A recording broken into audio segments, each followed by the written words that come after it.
Good Tuesday morning, and thanks for joining us from the Ohio AgNet, the voice you know at the News You Trust studio, sponsored by BASF and Veltima Fungicide, the proven #1 for the toughest corn diseases with long-lasting residual when you need to be confident your fungicide will perform. I'm Joe Everett. A couple quick notes on the calendar. We will be broadcasting from the OABA Golfing for Scholarship event this week in Belleville. Visit oaba.net for more information.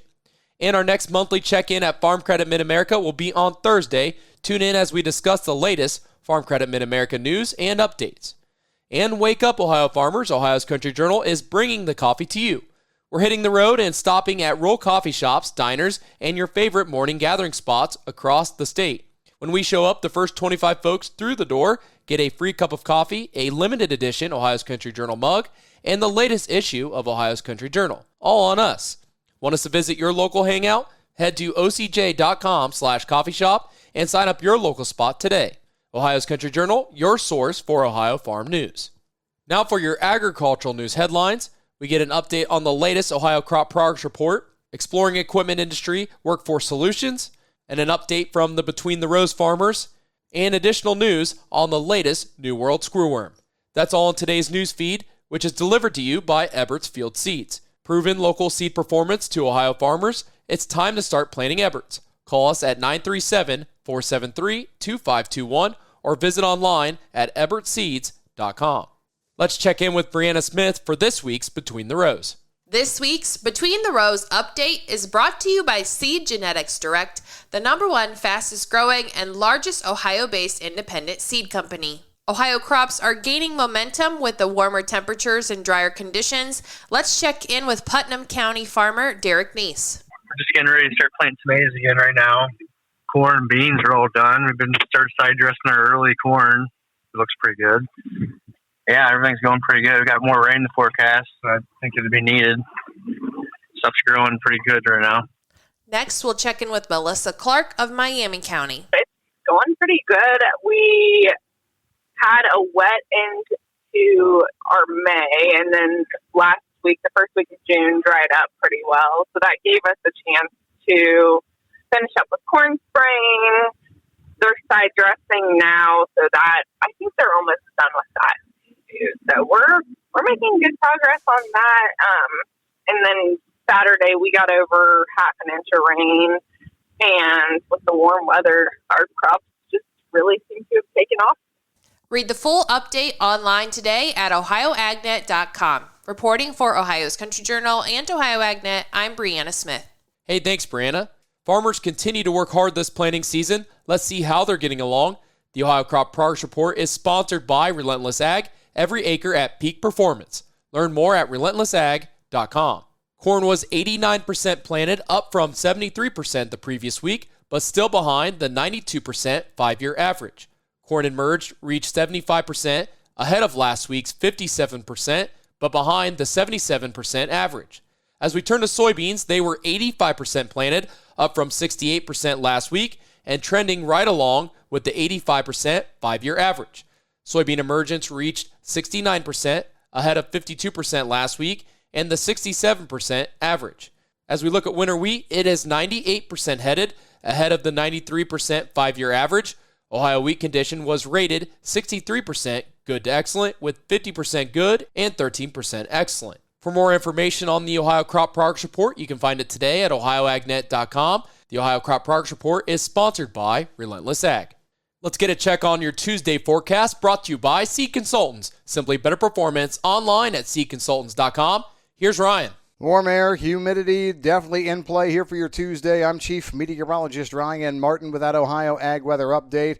That setup is going to breed shower and thunderstorm action pretty much through the entire day. I'm looking at good coverage, probably 80 to 90% of Ohio today. And then we have a secondary surge comes through early tomorrow morning and through the rest of the day.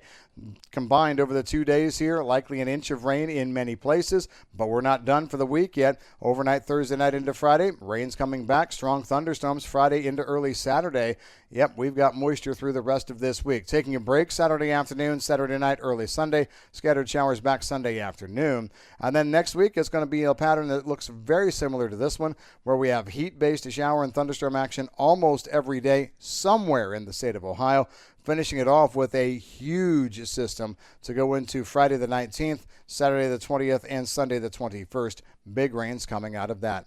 I'm Ryan Martin. Thanks, Ryan. Well, the U.S. Department of Agriculture has confirmed 2 additional cases of the New World Screwworm in Texas, bringing the total number of confirmed detections in the past week to 4. The latest cases involve a calf in LaSalle County and a dog in Andrews County.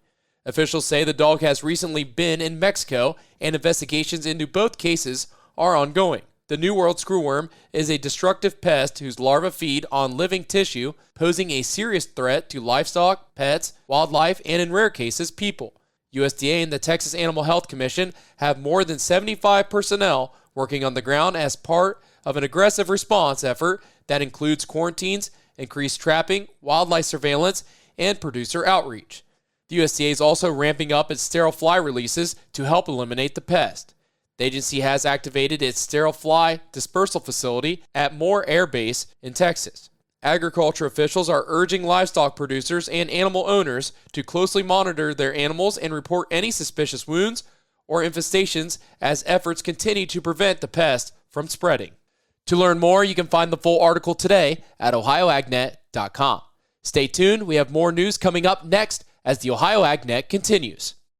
Ohio farmers, we know summer means long days in the field and plenty of work still to do. And the Ohio AgNet wants to bring lunch to your farm. The Feeding Farmers contest is back this summer, and we'll be choosing farms across Ohio for a visit from the Ohio AgNet, along with free lunch for your farm, family, and crew. Get entered today at ohioagnet.com/feedingfarmers. Feeding Farmers is brought to you by Ag Revolution, Paradise Energy Solutions, Tempty, and the Ohio AgNet.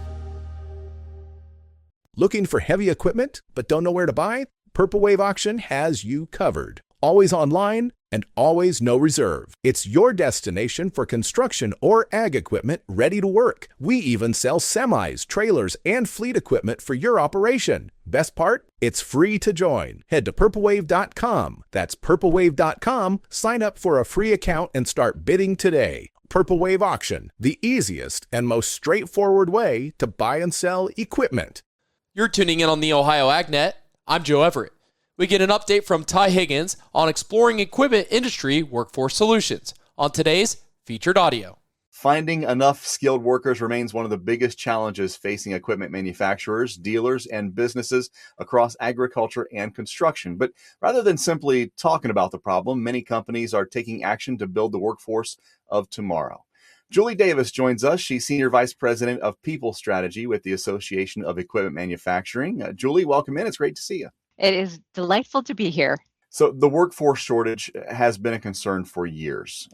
Based on AEM's latest findings, what are equipment manufacturers doing differently today that seems to be making a real impact on attracting those new employees? The strategy that is working today is having your finger in looking at different talent pools, having your finger and connecting to different skills-based community organizations like FFA or Skills USA.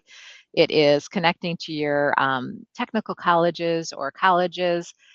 You really need to be doing multiple different pathways and then also just getting creative. I've had some companies that are going on their moms' Facebook communities and letting moms know that, hey, if your student isn't going to a traditional four-year college, you know, we've got careers and training for you with us.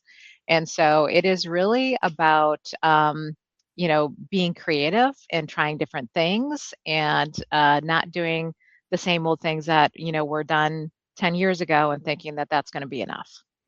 Your organization, the Association of Equipment Manufacturers, have a new report out, and it notes that recruiting has become an employer brand challenge. What are younger job seekers looking for when they research a company, and how can manufacturers better tell their story to prospective employees? There is so much to unpack there. The first thing is really realizing that you are being interviewed before you're even being applied for.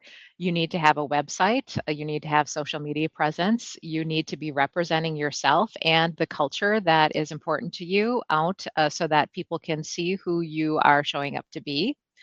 The second one is looking at how are you representing or targeting in different talent pools.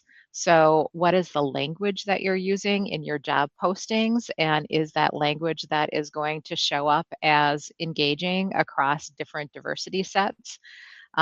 Where you're posting your jobs, is it, different talent pools that you're pulling in from? Are you looking, to also invite veterans and women and, neurodiverse audience in? So there's a lot of different things to consider.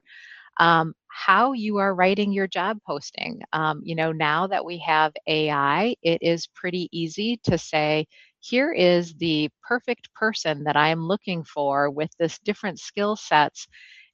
Help me write an ad that is really specifically targeting to that person and getting something that really is going to appeal. And then I guess the last thing off the top of my head is, 10 years ago, you could put in, I want all of these things. Now you really need to think about what are the things that I want and what are the things that I need. So what's the deal breaker? What are the skills that I really need versus what do I want? And those wants can come out more in that job interview. So I think, this balance between making sure that you are aware that you're going to be checked out before you're applied to, and then how are you showing up in that job posting situation. Julie Davis, Senior Vice President of People Strategy with the Association of Equipment Manufacturing. Great to visit with you, and thank you so much for all the information. Thank you. It's a pleasure to visit with you as well. You can watch our full conversation online now at ohioagnet.com. Hey, thanks, Ty. Coming up, we get a look at your market analysis and your overnight trade as the Ohio AgNet continues. Wake up, Ohio farmers! Ohio's Country Journal is bringing the coffee to you. We're stopping by rural coffee shops, diners, and your favorite morning gathering spots across the state. And while we're there, the first 25 folks through the door get a free cup of coffee, a limited edition Ohio's Country Journal mug, and the latest issue of OCJ, all on us. Want us to visit your hometown hangout? Head to ocj.com/coffee shop and sign up your local spot today. Brought to you by Leist Mercantile and Ohio's Country Journal, your source for Ohio farm news. Are you looking for the latest in Ohio agriculture? Well, you can get it all in one place. The Ohio AgNet Podcast. Join us as we sit down with farmers, experts, and ag leaders from across the Buckeye State. From the latest news to interviews that matter, we're here to keep you informed and connected. Whether you're in the tractor, the truck, or the shop, we bring the conversation to you. Search Ohio AgNet Podcast on your favorite app or find it on Facebook or YouTube. Don't miss a minute of the Ohio AgNet Podcast. Subscribe today. Welcome back on the Ohio AgNet. I'm Joe Everett. It's now time for today's market analysis, which is brought to you by the Louis Dreyfus Company. Excited to bring the brand new soybean crush facility to Upper Sandusky. Learn more about marketing your soybeans with LDC at 574-566-2113. Here's Ryan Martin. Grain markets finished mixed on the Monday trade. Beans were down, corn mixed to mostly lower, and wheat was a little higher. It turns out maybe there was a liquidation bottom that started to emerge here yesterday ahead of the USDA report that comes out on Thursday, so a couple of days from now. That doesn't mean I'm calling the bottom in yet, but it did seem that we started to consolidate just a little bit more. July corn futures neared the open weekly chart gap at about 410. That was also the harvest low of last October. USDA officials have claimed that China is securing more soybeans, but no actual sales have been confirmed. And soybean values are falling on dashed hopes of Chinese old crop soybean import demand. Also, there's a little concern starting to surface that China hasn't started buying new crop beans just yet either, although in my opinion, it's still a bit early for that. Time will tell. I'm Ryan Martin. Hey, thanks, Ryan. Now let's take a look at your overnight trade brought to us by Seed Consultants. Simply better performance online at seedconsultants.com. July corn trading up a penny to $4.19 3/4. September corn $4.28 1/4, up 3/4. As we look at soybeans, July 11.14.5, down 1 1/4. August soybeans 11.19 3/4, down 1 1/2. And July wheat 5.82 1/4, down a penny. As we turn to livestock from yesterday's close, June live cattle 246.52, down $3.55. June lean hogs 94.02, down 27 cents. And September feeder cattle 347.45, down $3.37. Thanks for joining us. Have a great morning, everyone. This is the Ohio AgNet.